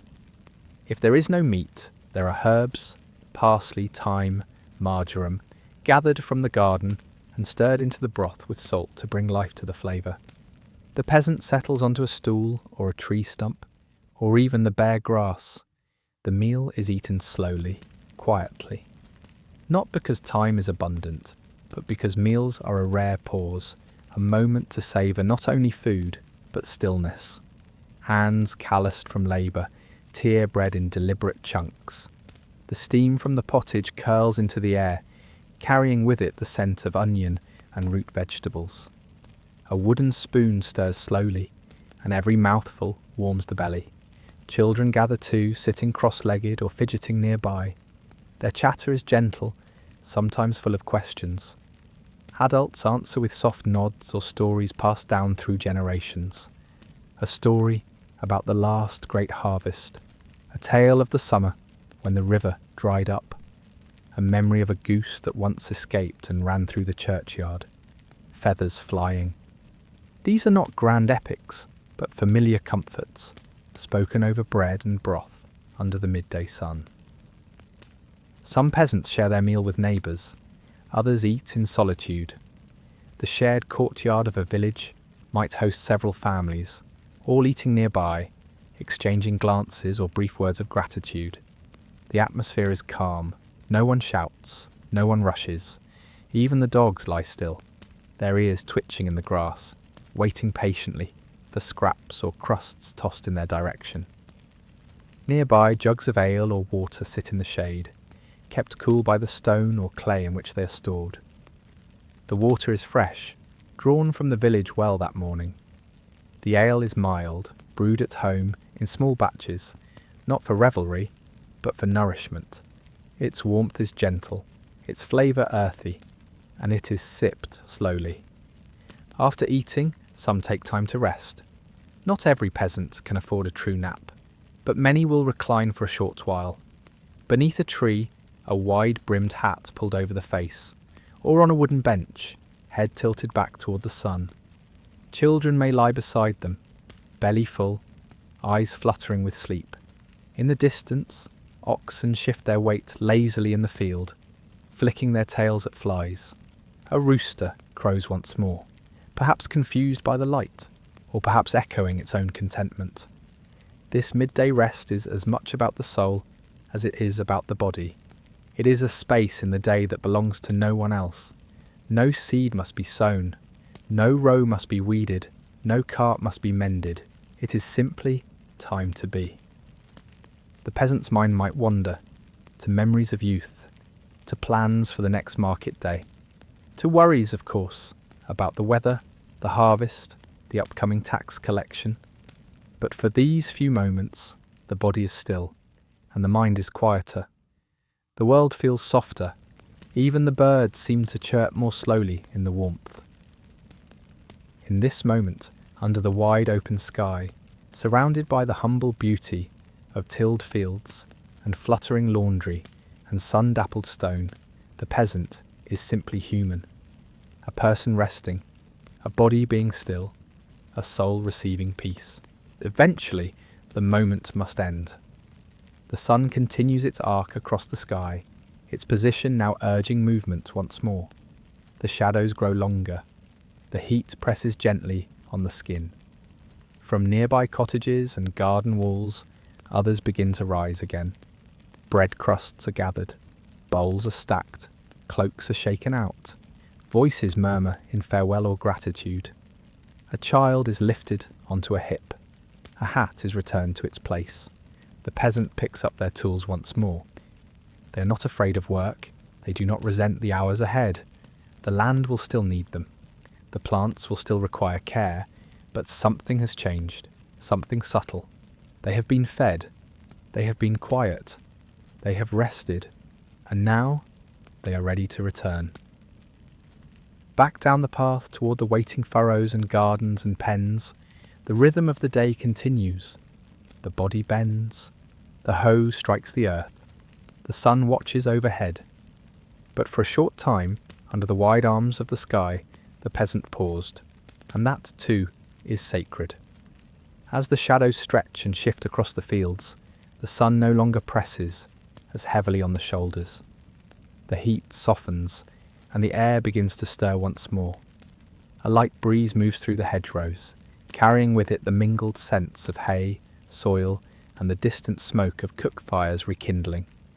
The village, now fully awake and humming with small rhythms, enters the long, steady hours of afternoon, a time filled with quieter, practical tasks that weave the community together in soft, steady loops. For the peasant, this is when chores return, not in the urgency of morning labour, but with the familiar pacing of daily upkeep, the kind of work that doesn't announce itself with noise, but insists all the same. Back at the cottage, buckets are filled again at the well. Ashes are cleared from the hearth and swept into the garden to feed the soil. Chickens are herded gently back into the yard, their feathers ruffled by wind. Pigs are checked, hooves inspected, water troughs topped up with care. If a fence post has come loose, or a gate latch has splintered, now is the time to fix it, before the chill of evening makes hands stiff and unsteady. Inside the home, there's work too. A spinning wheel hums softly as wool is twisted into thread. Hands move with gentle precision, guiding the fibres into a continuous strand. In another corner, a woman, or perhaps an older child, uses a loom, weaving lengths of cloth that will be cut and stitched into tunics or sold at the next market. Each motion is purposeful, meditative. Over, under, pull tight, shift the beam.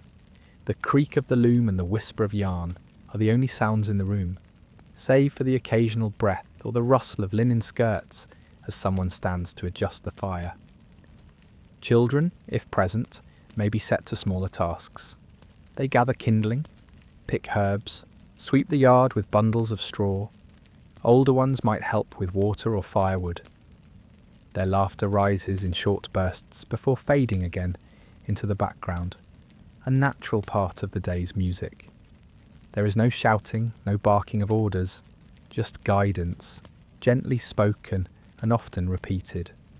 The lessons of life are taught here, not in schools, but in repetition, in doing, in watching, in waiting. Further into the village, other families tend to their own spaces. A man repairs a wagon wheel, carefully replacing the iron rim with help from his son.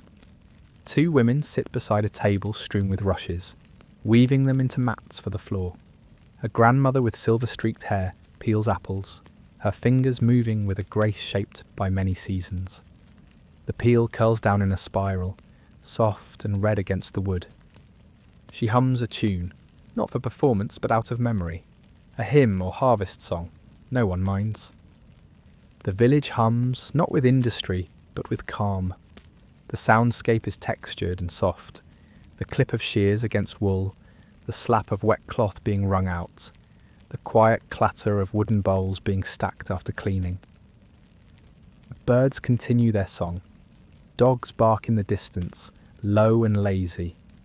A cart rolls down the path, its wheels thudding against stones, pulled by a donkey with a slow, steady gait. Occasionally, neighbours stop to talk, not about politics or philosophy, but about the weather, about the onions this year, smaller than last, about the fox seen near the hen house, about how the sky looks too pink too early, and what that might mean for tomorrow. They speak in half sentences, using hands as much as words, a nod here, a shrug there. There is comfort in these small exchanges, in the way people show up, not just for work but for each other. In some homes, someone mends a tunic. A needle slides in and out of worn fabric, guided by fingers calloused yet careful. Thread is knotted, trimmed, tied again. In others, a pot is prepared, herbs set to boil, a root pounded with a mortar. These are the hours of quiet care, not just for fields and tools, but for bodies, for minds, for the flow of life that moves between work and rest. If a priest lives nearby, he may walk the path as in the late afternoon, greeting villagers with a raised hand, stopping to bless a newborn, or offer a prayer for an elder with aching bones. Sometimes he'll share news from the larger world, of a lord returning from battle, or of a feast day approaching. But most of the time, he listens more than he speaks. His presence, like the bell in the chapel tower, is not loud but known. In the distance, the millstone turns. Down by the stream, the village mill grinds grain into flour. The turning wheel splashes water into the air, a soft rhythm of motion that soothes the ears. Inside, the air is heavy with the scent of grain and dust, and the low groan of wooden gears fills the room like a chant. A man pours sacks into the hopper, guiding the flow, while a woman waits with an empty sack to take the milled flour home. They nod at each other, but do not speak. The sound of the mill is enough to fill the space. Back in the cottage, the peasant pauses. The sunlight has grown golden again, not from climbing, but from falling. It comes in at a different angle now, casting long streaks across the floorboards and turning even the dust motes into glitter. Shadows stretch. The fire is stirred again. Bread is cut. A pot is set to the coals. The afternoon has passed not quickly, but fully. Not with excitement, but with the quiet satisfaction that everything that needed doing was done. These hours don't feel rushed, they feel lived. The air cools slightly. A shawl is drawn over the shoulders. A door is latched. Chickens are gathered and counted, coaxed gently into their coop. A child is called by name once, then again. The village prepares for the return of evening, and all the softness that comes with it. And still, there is time to sit, to sip something warm, to turn over a stone in the garden path just to see what lies beneath.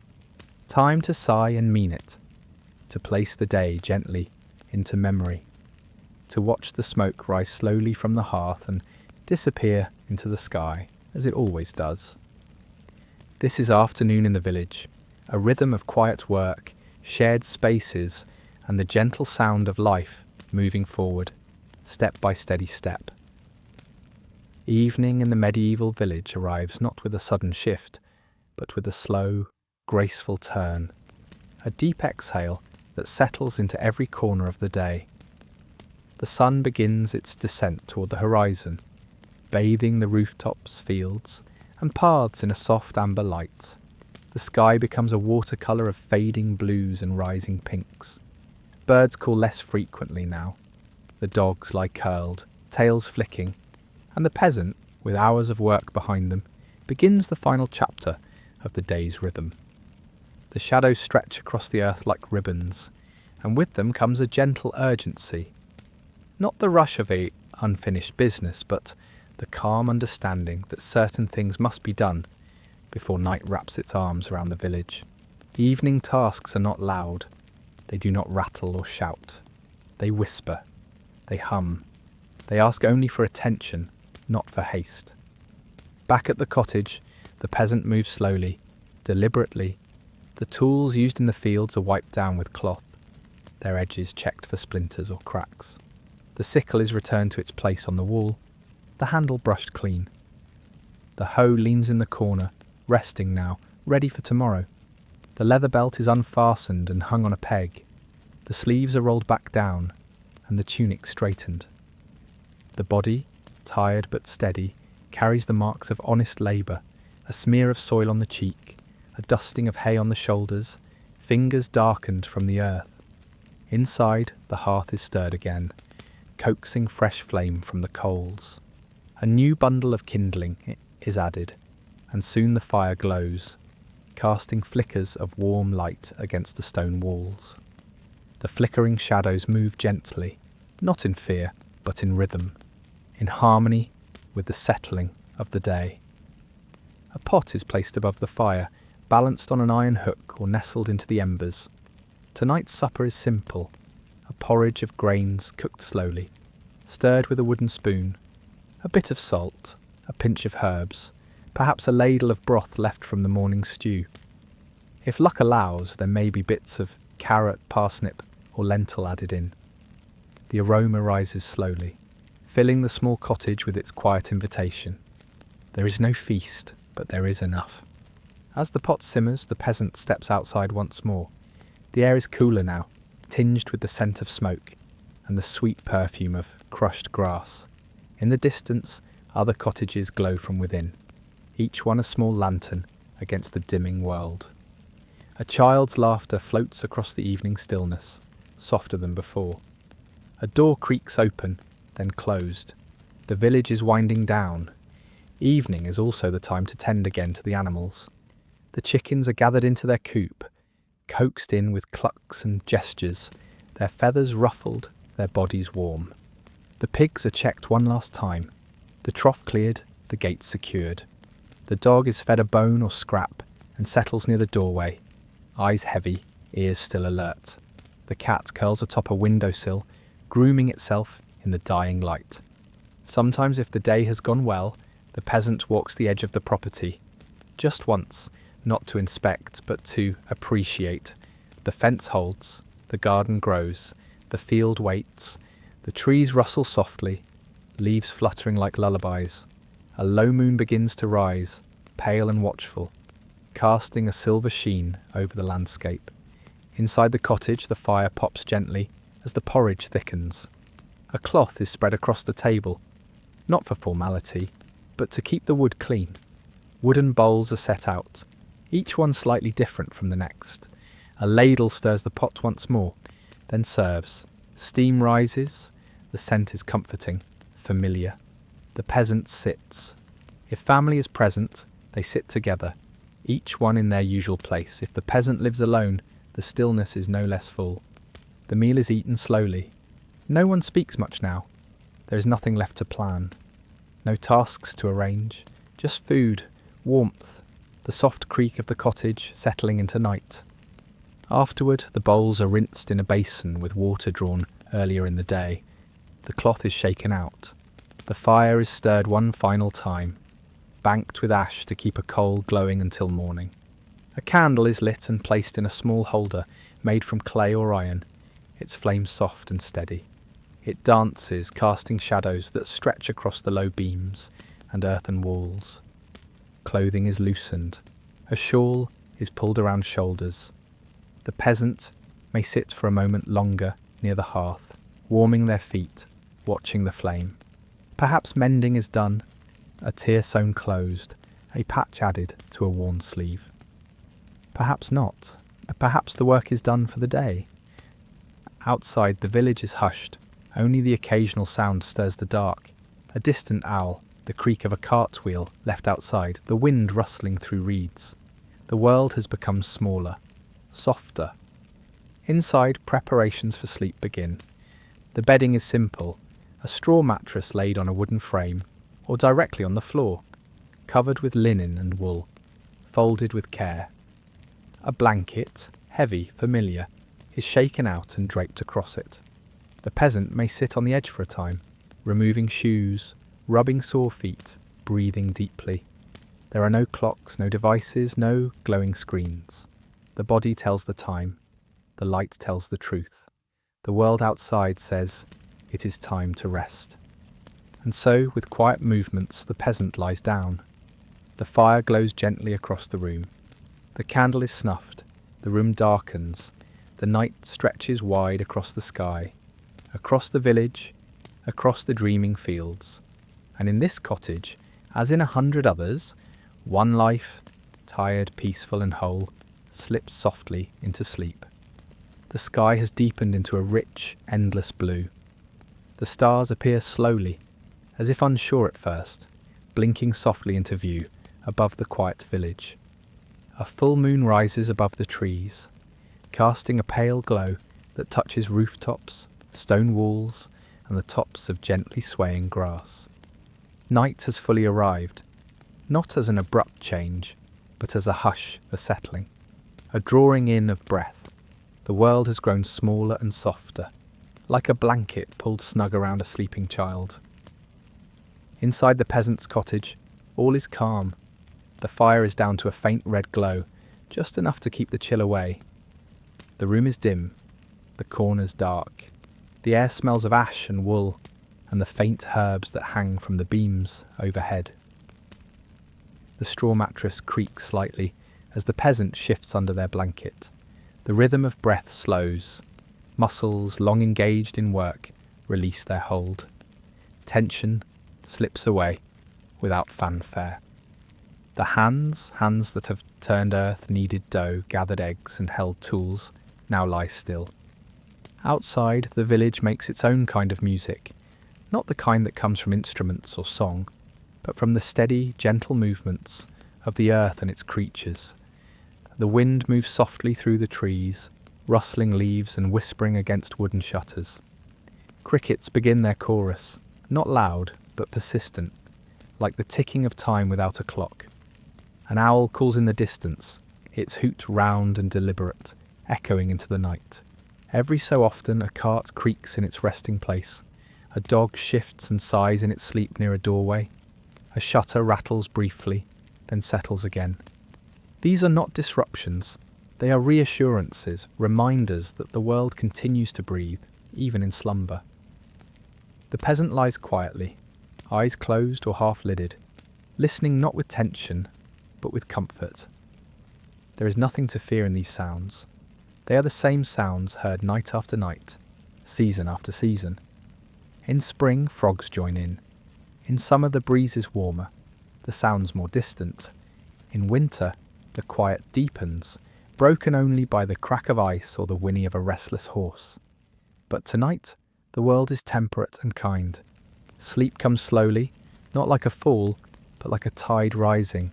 Steady, calm, inevitable.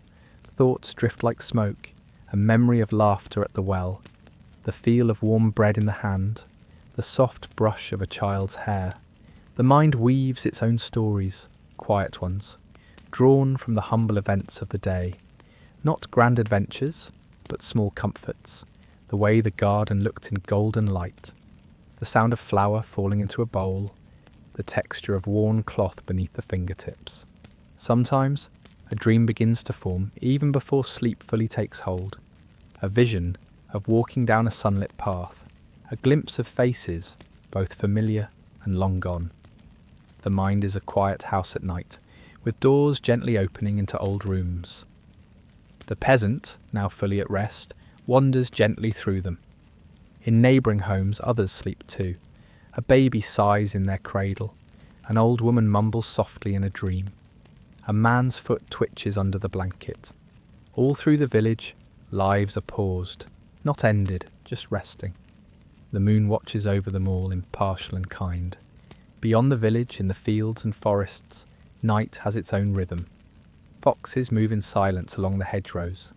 Deer graze in open clearings, their ears flicking at the sound of wind in the grass. A barn owl swoops from a beam, wings wide and silent. The river, always flowing, moves without fanfare, glinting faintly in the moonlight. Back in the cottage, the silence deepens. Not the silence of nothing, but the fullness of stillness. A room without motion, a body at peace. The straw mattress shifts only slightly. A breeze slips through the cracks in the shutters, brushing against the fabric of the sleeping tunic. The fire gives a final pop before settling into coals. And then for long minutes, there is nothing at all. Only the breath, only the heart, ticking gently in the dark. This is the reward of a day fully lived. Not the excitement of luxury or surprise, but the quiet satisfaction of simple things done well.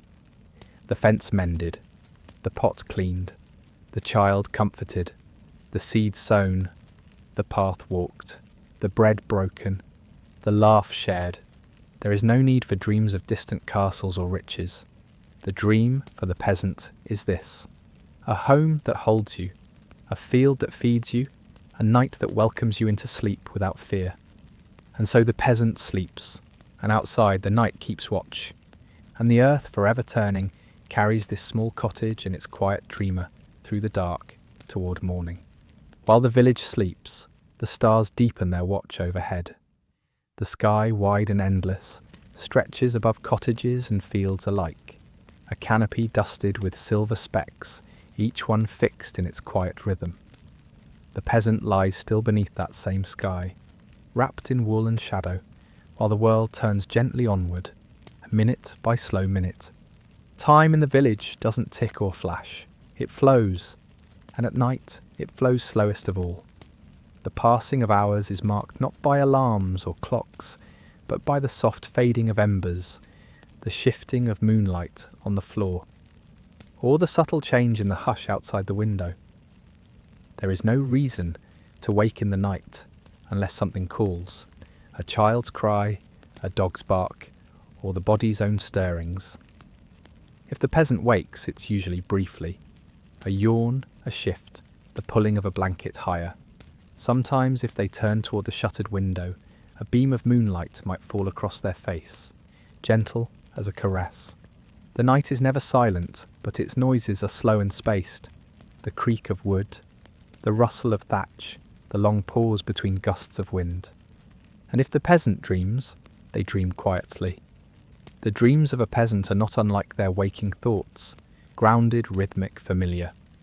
Often they dream of things already known, walking through a field just ploughed, sitting by a hearth with a warm bowl in hand, hearing a voice now long gone, speaking with gentle care. Their dreams are not always happy, but they are rarely loud. They unfold like a story remembered rather than imagined. Sometimes there are dreams that feel like visitations, from saints perhaps, or old loved ones. The peasant might recall them in the morning and whisper about them over breakfast. But often dreams drift away upon waking, like mist from the meadow. It is not the content that remains, but the feeling. A softness around the eyes, a sense of having gone somewhere and returned safely. As the stars continue their slow parade across the sky, the village remains at peace. The animals sleep. The tools lie still. The candles are long snuffed. Even the watchful moon seems quieter now, dipping lower, casting longer shadows before fading into the approach of dawn. Sometimes the peasant may stir just before the first light, not fully awake, just aware of the chill that has crept in with the night, of the slow return of morning sounds. the crows beginning to murmur, the chickens shifting on their perch, the faintest blush of grey along the horizon, still hidden behind the trees. If the peasant remains asleep, it is a deeper kind of sleep, the last and most restful hours before the body is summoned once more by the needs of the day. But if they wake early, they may lie still, eyes closed, savouring the warmth of the bed before rising. No rush, no alarm, just the slow, steady return of awareness. In these final hours of night, the world feels held in darkness, held in warmth, held in silence. Time passes slowly, softly. Nothing needs doing. Nothing demands attention. This, too, is part of life. This resting, this drifting, this allowing of the world to move without interference. Even the stars in their slow sweep across the sky seem to honour the pause. And in the cottage, one life, one quiet, steady life, continues to rest beneath their glow. The world outside may change with seasons and war and rulers, but here, in the soft nest of sleep, the peasant is untouched, and the turning of the night becomes something sacred. Dawn comes without ceremony. There is no sudden light, no thunder of alarms. The morning arrives like a breath, a slow inhale of golden grey mist across the hills, a softening of darkness as the first light begins to glow behind the trees. The village, still tucked in sleep, begins to stir in the most delicate ways, not through noise but through nature's rhythms. Birdsong is the earliest voice, a gentle chirp here, a longer trill there, then the soft cluck of hens shifting in their coop. A dog stretches in the dirt, paws extended, jaw yawning wide. Far across the fields, a rooster finally calls, not to startle, but to affirm what the land already knows. The new day has arrived. Inside the peasant's cottage, the air is cool and still. The fire is only a memory now, a faint smell in the stone, a soft bed of ash in the hearth. The straw mattress creaks as the peasant shifts, eyes open slowly, not with urgency, but with habit. There is no race, just the natural response to light, warmth, and the quiet call of morning. The first moments of waking are simple. There is stretching, arms raised, back arched, feet flexed. A few deep breaths to centre the body again after the softness of sleep. Then the slow sitting up, blankets gathered to the side. The floor is cool underfoot, the air fresh and untouched. A hand runs through the hair, brushing away fragments of dreams. There is no rush to speak, no need to fill the quiet. Silence is a friend here. The peasant dresses in layers, tugging on the tunic left at the foot of the bed, wrapping a belt around the waist and slipping feet into worn, soft shoes. Perhaps they reach for a shawl or hood if the chill lingers in the air. Each motion is practiced. The body remembers what to do, even if the mind is still slow with sleep. The first task is to stir the fire back to life. Ash is brushed aside and yesterday's coals are uncovered, still holding warmth, still glowing faintly. A few dry twigs are added, then a breath, slow and steady, until the first flickers return. Flame curls around the wood, and soon the room glows again, warmed from the inside out. The light plays against the stone walls, bringing the cottage back to life. Water is fetched next. The peasant takes a bucket outside, walking the short distance to the village well or stream. The air outside is crisp. The sky is pale blue, blushing pink where the sun hides just beyond the hills. There is dew on the grass, cold against leather shoes. Birds flutter between fence posts.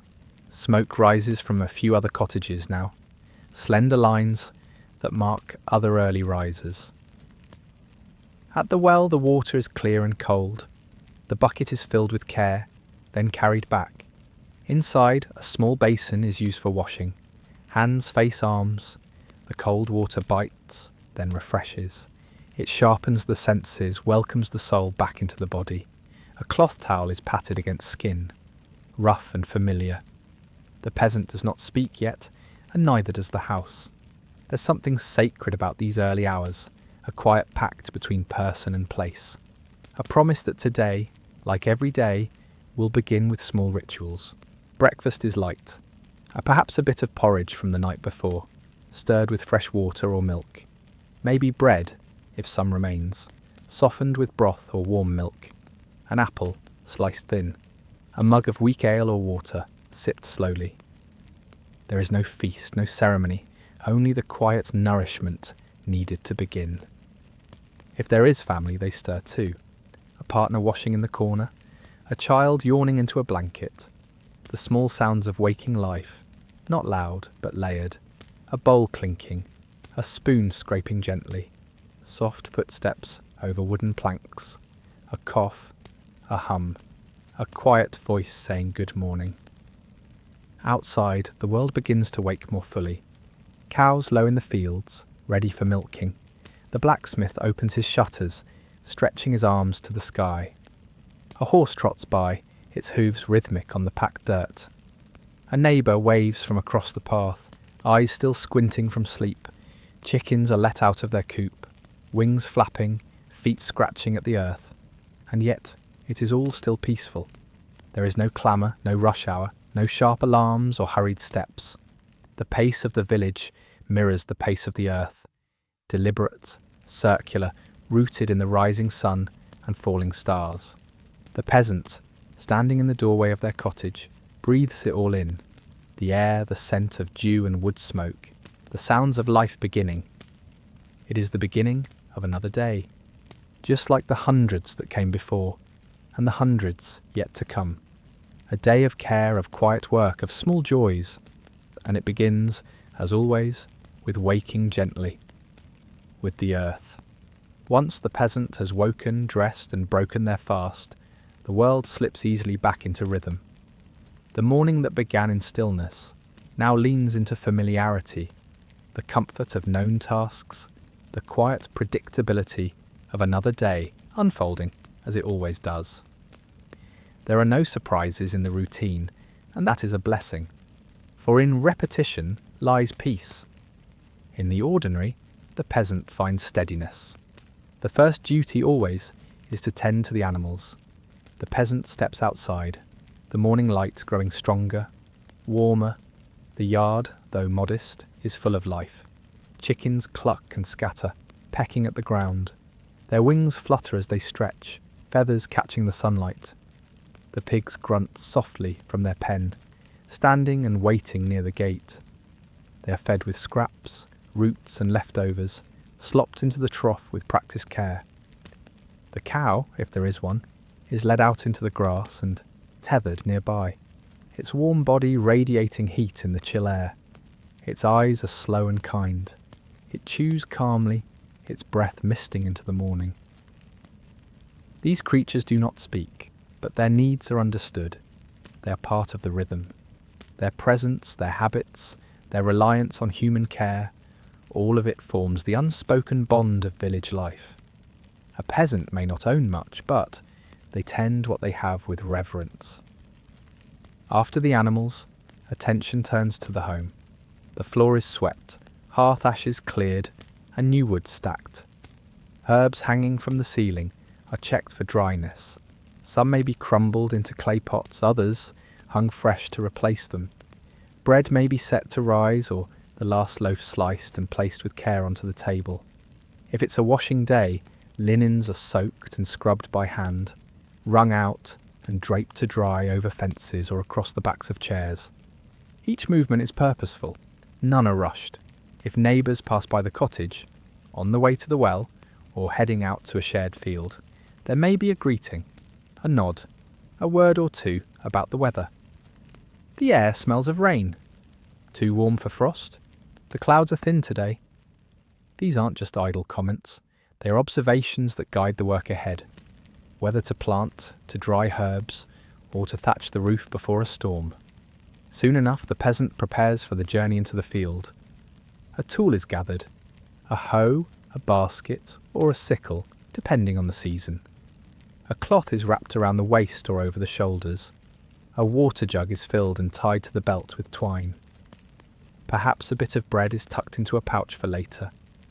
With these few items, the peasant steps beyond the threshold once again, feet finding the path worn by years of walking. The field awaits, as it always does. Its soil, soft from last night's dew, is ready for the peasant's hand. The weeds know no season. They return again and again, but the peasant knows them by name. Thistle, nettle, dock. Each is plucked and tossed aside. The crops, in contrast, are carefully tended. A row of cabbages, green and proud. A scattering of onions beneath the soil. Barley or rye, if the season allows, growing in careful rows, waving lightly in the breeze. The sun continues its climb, and with it the rhythm builds.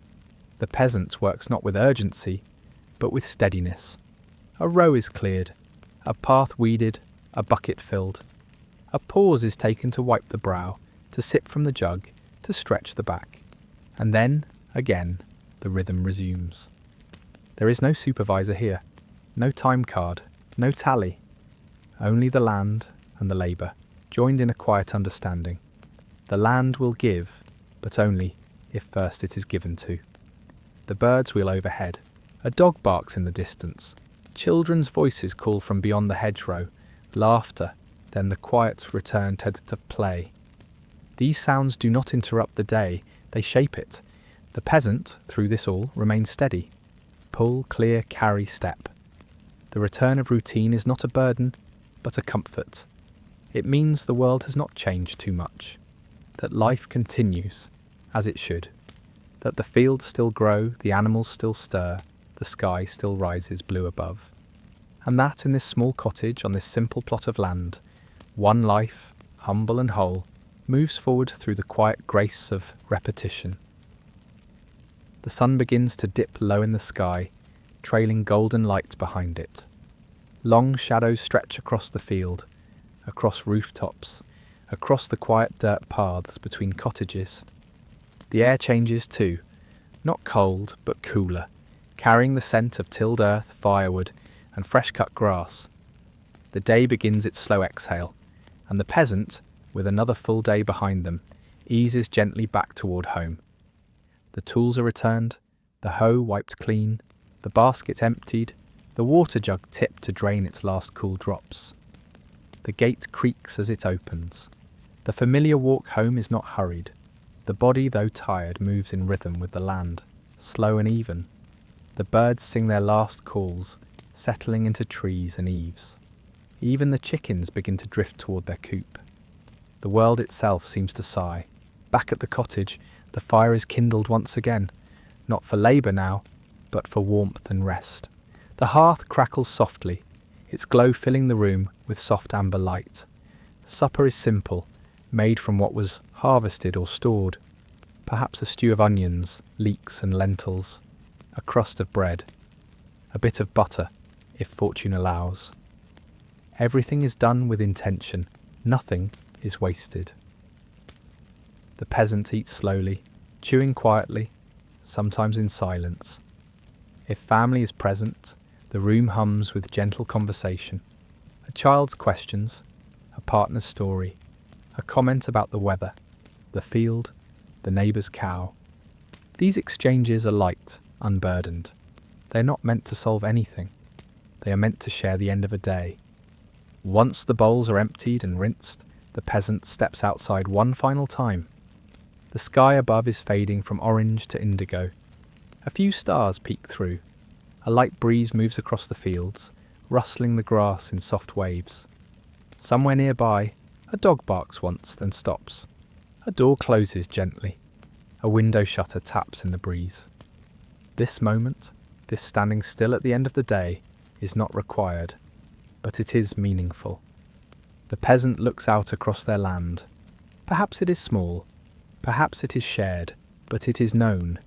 It is theirs in the way that a song belongs to the singer. Each path, each tree, each stone has been touched by hand or foot. They remember planting that row. They remember when the fence fell in the storm. They remember who helped fix it. The memories aren't grand, but they are full. This is the closing of the day, not with spectacle or ceremony, but with quiet recognition. A nod to the work done, the life lived, the bread earned. Back inside, the fire is lower now. The light dances gently across the walls. The peasant removes their shoes, hangs their tunic, folds the cloth over a stool. The bed awaits, not luxurious but familiar. Straw, linen, wool, a place of rest. A candle is lit, perhaps just for a moment. The room glows, then darkens once more. The peasant lies down, eyes growing heavy. Muscles relax, the body sinks, and as the stars continue their slow wheel above, the village sleeps once more, quiet, wrapped in the arms of night. The peasant, with the day behind them and the next not yet begun, drifts into sleep, peacefully, completely. And now, dear listener, the stories have come to an end. You've walked with us through quiet candlelit rooms, across dew-covered fields, and into the gentle arms of evening. You've seen the day begin in hush, and you've watched as it folded slowly into night. You've followed the quiet steps of a life long gone, and yet somehow still familiar, still human. You began your journey in the shadows of a medieval evening, where the sounds were soft, the gestures slow, and the pace of life allowed for a kind of peace we rarely know today. You watched as shutters were closed against the chill, as small fires were coaxed into light, as beds were laid out with straw and wool. You saw how simple it was to prepare for sleep, not as a task, but as a ritual, not something to fit in, but something to surrender to. There was no blue light, no constant hum of machines, no racing thoughts about tomorrow, just the present. A present filled with flickering candlelight, the scent of dried herbs hanging in the beams above, and the muffled sound of footsteps over wooden floors. You witnessed how the body, tired from a day of honest work, slowly let go, not forced, not hurried, but welcomed into rest with kindness. And then we began again. We returned to the beginning of the day. You awoke beside our humble peasant friend, the light of dawn gently filtering through wooden slats. You followed them from their cottage and into the rhythm of the earth, through fields, into gardens, along muddy roads and past familiar hedges. There was work to be done, yes, but it was quiet work, thoughtful work, work that asked for patience, for rhythm, for a steady hand. And through it all, through washing the hands in cold water, fetching the bucket from the well, slicing bread on a wooden board, there was something sacred about the ordinary. Nothing rushed, nothing wasted, nothing loud. You didn't need to remember every step or every name. You didn't need to focus hard or stay alert. These stories weren't meant to awaken your mind, but to rest it, to take you gently by the hand and lead you far away from the fast, bright world we live in, and into one that is slower, softer, and safer. Because that's what these stories are for. They're not just history, they're memory, they're comfort. They are a reminder that across the long span of time, human beings have always longed for the same things: warmth, safety, food, belonging, and rest. We imagine medieval life as harsh, and yes, in many ways it was. But even within hard lives, there were soft moments. There was joy in a good harvest. There was laughter at the well. There was comfort in knowing the same road, the same fields, the same trees year after year. There was beauty in stillness. And that stillness, that ancient quiet, is something we can return to even now, even here, even tonight, as you lie in your bed now, wrapped in your own kind of blanket, warmed by your own kind of hearth. Your body knows something that humans have known for centuries. The way sleep feels as it approaches, that slow pulling inward, that softening around the eyes, that sense of slipping, not away from the world, but deeper into it. Let your breath fall into rhythm. Let your shoulders release, let your thoughts become lighter, like mist rising from the earth, like smoke from a candle's tip, like the final hush of a village as the stars begin to bloom. You don't need to be anywhere else. You don't need to do anything now. The day is done. The animals are fed. The fire has been tended. The shutters are closed. The bed has been made. There is nothing left for your hands to hold. Only the stillness, only the rest, only the night. Perhaps you're already drifting. Perhaps you're far away now, walking through a memory that doesn't quite belong to you, but feels like home. Maybe you're with the peasant once more, walking the fields at dusk, or maybe you're sitting quietly by the fire, sipping from a wooden mug, listening to the wind outside. Let yourself go there. Let your imagination carry you not forward, but gently backward, to that simple cottage, that flickering light, that quiet breath of evening air. Let yourself settle there, like dust on a windowsill. Still, software peaceful. Time doesn't matter now. You're outside of clocks. You are beyond calendars. You are resting in a space between. A space where the past touches the present. Where the old rhythms still echo in the quiet of your room. Where your heart can beat slower and your thoughts can grow quiet. Where it is enough just to be. Let the fire burn low. Let the sky darken. Let your eyes close. Sleep may come soon, or it may come slowly. There is no need to chase it. It will arrive when it is ready. Like a cat curling at your feet. Like a breeze lifting the edge of your blanket. So rest and let the weight of the day fall away. Let the stories you've heard wrap around you like a shawl, warm, soft and worn with love. You've been there, and now you've returned. Back to your own room, back to your own breath, back to yourself. Still, safe, held. Thank you for joining us tonight. Thank you for listening to the slow, quiet tales of ordinary people. People who lived in a time so far from our, and yet, in many ways, not so different. Because like us, they rose with the light. They worked with their hands. They loved their families. They looked at the stars, and they closed their eyes at night, hoping for rest, just like you. So now let go, and let sleep take you. Good night, and may your dreams be gentle, your body warm, and your heart at peace.